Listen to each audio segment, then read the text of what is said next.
اعوذ باللہ من الشیطان الرجیم بسم اللہ الرحمن الرحیم۔ تمام طلباء کے لیے اسلامیہ جماعت دوم کا گیسٹ پیپر میں شیئر کر رہا ہوں اور اس کے ساتھ کچھ اہم ہدایات ہیں۔ میرا نام آپ کے سامنے موجود ہے، محمد عمر خان مستوی، میں ہیڈ آف ڈپارٹمنٹ اسلامیات پنجاب کالج جوہر ٹاؤن ہوں۔ کپس میں 12-13 سال سے پڑھا رہا ہوں اور سینئر سبجیکٹ اسپیشلسٹ ہوں۔ اسی طریقے سے منہاج یونیورسٹی میں وزٹنگ لیکچرر ہوں۔ سب سے پہلے اہم ہدایات دیکھیے گا۔ 3 طرح کے کویسچنز آئیں گے، چاہے وہ شارٹ کویسچن ہوں، چاہے وہ MCQs ہوں، چاہے وہ لانگ کویسچنز ہوں۔ ان میں سب سے پہلا نالج بیس، جو سلیبس میں لکھا ہوتا ہے اس میں سے اگر پیپر بنے یعنی اسی ورڈنگ کے ساتھ تو اسے نالج بیس بولتے ہیں۔ پھر انڈرسٹینڈنگ بیس ہے، یعنی ایسے کویسچنز جو آپ نے اس میں سے سمجھے ہوں۔ پھر اس کے بعد اپلیکیشن بیس کویسچن ہوتے ہیں، یعنی آپ نے جو سمجھا اور جو آپ کے لیے قابل عمل ہو، جیسے غسل کے فوائد، ہمارے لیے غسل کا کیا فائدہ ہوگا، غسل کریں گے تو ہمیں کتنی تازگی ملے گی، اس طرح کے کویسچنز۔ حصہ قرآن میں دیکھتے ہیں سورۃ الاحزاب میں رکوع نمبر 1 میں اگر دیکھیں تو آیت نمبر 4-5 ہے، رکوع نمبر 2 میں دیکھیں تو آیت نمبر 9، 13، 18، 20 ہے، رکوع نمبر 3 میں دیکھیں تو 22، 25، 27 ہے، اور رکوع نمبر 4 میں دیکھیں تو 30، 32۔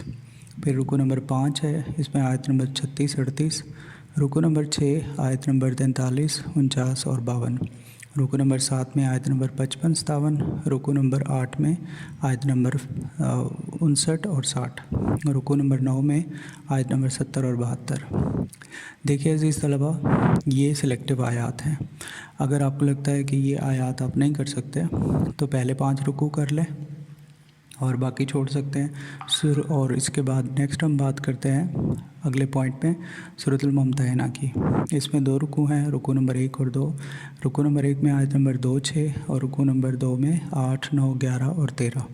اب دونوں جو صورتیں ہیں ان کے لیے سجیشن یہ ہے، خاص طور پہ ان اسٹوڈنٹس کے لیے جو بالکل بھی نہیں پڑھ پائے تو وہ یہ سلیکٹیو آیات کر لیں، اور وہ اسٹوڈنٹس جو پڑھ چکے ہیں لیکن پوری طریقے سے وہ کر نہیں پائیں گے تو وہ 50% کر لیں، یعنی سورۃ الممتحنہ پوری کر لیں اور سورۃ الاحزاب کے پہلے 5 رکوع کر لیں۔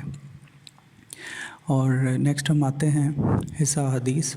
حصہ حدیث میں دیکھیں تو حدیث نمبر 13، 16، 18، 20 ہیں، یہ سلیکٹیو ہیں، اور اگر وہ اسٹوڈنٹ جو ہاف کرنا چاہیں ہاف بھی کر سکتے ہیں، کیونکہ ایک حدیث تو اس میں سے امید تو کافی ہوتی ہے کہ آ جائے گی، پہلے ہاف کر لیں یا آخری ہاف کر لیں۔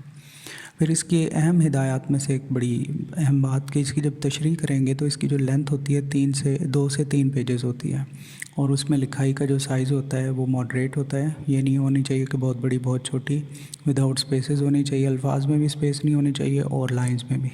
پھر پریزنٹیشن اچھی ہونی چاہیے، مارکر کا استعمال اچھا ہونا چاہیے، اور کی ورڈز ہائی لائٹ وغیرہ کریں، انڈر لائننگ کریں، مارجن لائننگ ٹھیک سے لگائیں۔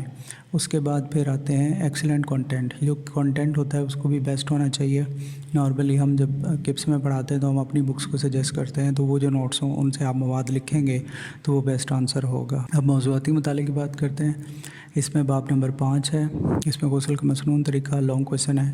پھر باب نمبر 6 ہے اسلامی تعلیمات کے مطابق صبر۔ باب نمبر 7 ہے عائلی زندگی، خاندانی نظام۔ یہ دونوں ایک جیسے کویسچن ہوتے ہیں اس لیے ایک ساتھ لکھ دیے، ایک کریں گے تو 2 ہو جائیں گے۔ اور زوجین کے حقوق و فرائض کی بات کریں تو یہ بھی آ جائے گا اس میں۔ پھر اس کے بعد آتا ہے ہجرت سے کیا مراد ہے، باب نمبر 8 ہجرت سے کیا مراد ہے، سورۃ النساء میں ہجرت کا کیا حکم دیا گیا، یہ ایک لانگ کویسچن ہے۔ اور پھر جہاد اور اس کی اقسام، یہ دوسرا لانگ کویسچن ہے۔ پھر باب نمبر 9 حقوق العباد کی فہرست، انسانی مساوات۔ اب یہ 2 کویسچن میں نے آپ کو شیئر کر دیے ہیں۔ اس میں 1-2 اور کویسچنز ہیں جیسے ہمسایوں کے حقوق ہیں، قرض کے حوالے سے احکامات ہیں۔ یہ کویسچنز کبھی آئے نہیں ہیں لیکن یہ آ سکتے ہیں، یہاں میں نے شیئر نہیں کیا لیکن آپ ذہن میں رکھیے گا کہ اس کو بھی پریپیئر کر لیں۔ اور جو کویسچن ہے اس کی لینتھ ہونی چاہیے 4 سے 5 پیجز ہونی چاہیے، بالکل اسی طریقے سے جیسے حدیث میں نے سمجھایا کہ لکھائی متوسط ہو، نہ بڑی ہو نہ چھوٹی ہو، وداؤٹ سپیسز ہو، نہ لائن میں سپیسز نہ الفاظ میں سپیسز ہوں، پریزنٹیشن بیسٹ ہونی چاہیے، اور اسی طریقے سے کانٹینٹ بھی بہترین ہونا چاہیے۔ عزیز طلباء، یہ اس سال کا آخری گیس ہے اور یہ کتاب چونکہ اینڈ ہو رہی ہے اور اس کا تقریباً 20-22 سال کا ہمارے ساتھ رہا ہے، تو اللہ تعالیٰ جو ہے وہ جس نے اس کتاب کو پڑھا اس کو کامیاب کرے، اور آپ کے لیے ڈھیر ساری دعائیں ہیں کہ آپ کو بھی اللہ تعالیٰ کامیاب کرے، اچھے مارکس عطا فرمائے۔ بہت بہت شکریہ۔ السلام علیکم ورحمۃ اللہ وبرکاتہ۔